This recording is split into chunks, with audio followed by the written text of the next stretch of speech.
ایک بہن نے پوچھا کہ ان کے شوہر کے جو ہے وہ گھر پہ توجہ نہیں کرتے، خرچہ کم دیتے ہیں، کسی عورتوں سے تعلقات بھی ہیں، اور کہا جاتا ہے کہ جی کالا جادو کروایا ہوا ہے ان کے اوپر، تو کیا آپ بتائیں کیا حکم شرع ہے؟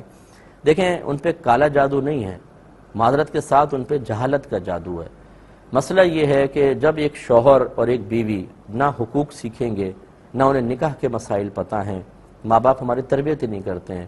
نہ بیوی کا حق پتہ شوہروں کو یہ تک نہیں پتہ کہ نان نفقہ کسے کہتے ہیں اور کتنی مقدار میں ہم پر لازم ہے، نہ بچوں کی تربیت کا انہوں نے کوئی باقاعدہ کوئی کورس کیا یا انہوں نے سیکھا ہو، مہر کے مسائل شوہروں کو نہیں آتے۔ آپ پوچھ لیں مہر معجل اور معجل کیا ہوتا ہے، 1,00,000 شوہر کھڑا کر لیں، شاید کوئی ایک آدھ جو بیچارہ بتائے گا، انہیں مہر کے مسائل نہیں پتا، کب دینا واجب ہوتا ہے کب نہیں ہوتا، کس صورت میں آدمی گناہگار ہوتا ہے، کس صورت میں عورت مہر کی وجہ سے شوہر کو اپنی ذات سے دور کر سکتی ہے، قریب نہ آنے دے تو کوئی گناہگار نہیں ہوگی، یہ مسائل نہیں سیکھے ہوتے۔ اس طرح طلاق کے مسائل بالکل بھی نہیں آتے۔ یوں ہی ہمارے ہاں چونکہ باطنی تربیتوں کا اہتمام نہیں ہوتا تو بدگمانیاں، کیا بدگمانی کی شرعی حیثیت ہے، کون سی بدگمانی جائز ہے، کون سی ناجائز ہے، صبر کسے کہتے ہیں، خوف خدا کیا ہے، اللہ پر توکل اور بھروسہ کیا ہوتا ہے، ریاکاری کیا ہے، بخل کیا ہے، اور اسی طریقے سے گھر والوں پر نان نفقہ ان کو دینا یا اضافی خرچ کرنا، اس کی کیا فضیلتیں ہیں۔ جب یہ کچھ بھی ذہن میں نہیں ہوگا اور آدمی مطلب یہ کہ ایک مطلب بالکل ایسی زندگی گزار رہا ہے جیسے جنگل کے اندر ہم پیدا ہوئے ہیں، تو لازم سی بات ہے کہ پھر ذہن کو گائیڈ لائن دیتا ہے شیطان۔ تو اگر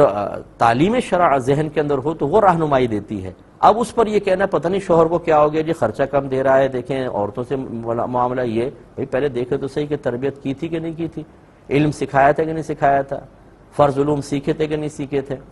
جب یہ چیزیں نہیں آتی ہیں تو پھر اس طرح کی خرافات ہوتی ہیں اور ہم اسے جادو ٹونے کا نام دے دیتے ہیں، کسی کے پاس پہنچ جاتے ہیں اور ہماری خواہش یہ ہوتی ہے کہ سامنے والا ہمیں بتائے کہ تم پہ کالا جادو کیا گیا ہے، کیونکہ اگر وہ ایسا عامل ہو کہ وہ کہے نہیں آپ پر کچھ بھی نہیں ہے تو ہمیں شک پڑتا ہے کہ پتہ نہیں اس کے پاس کچھ ہے بھی کہ نہیں، اس نے تو بتایا ہی نہیں کہ جادو ٹونا ہے۔ تو دوسرے کے پاس پہنچتے ہیں اور وہ کہتا ہے کہ نہیں آپ پہ تو بڑا سخت جادو، کہتے ہیں دیکھا نا ہم تو پہلے ہی کہہ رہے تھے، وہ اس کو کچھ نہیں آتا، انہیں آتا۔ یہ پہلا ہمارا پہلے ذہن بنا ہوتا ہے کہ کہو کہ جادو ہے، ٹونا ہے، حالانکہ کہیں کہیں دور دور تک جادو ٹونے کا نام نہیں ہوتا۔ اگر آپ کے شوہر آج بھی علم دین سیکھیں، اچھی صحبت میں رہیں، باطنی تربیت حاصل کریں، ان سے زیادہ قابل رشک شوہر کوئی نہیں ہوگا۔ یہ ہمارے یہاں خرابیاں ہے، اور میں گزارش کرتا ہوں شوہر کی تربیت نہیں تھی، علم نہیں سیکھا تھا تو یہ حال ہوا، تو خدا را اپنے بچوں کو سکھائیں علم، اور ان کو ایسا شوہر نہ بننے دیں جیسا آپ کا شوہر ہے۔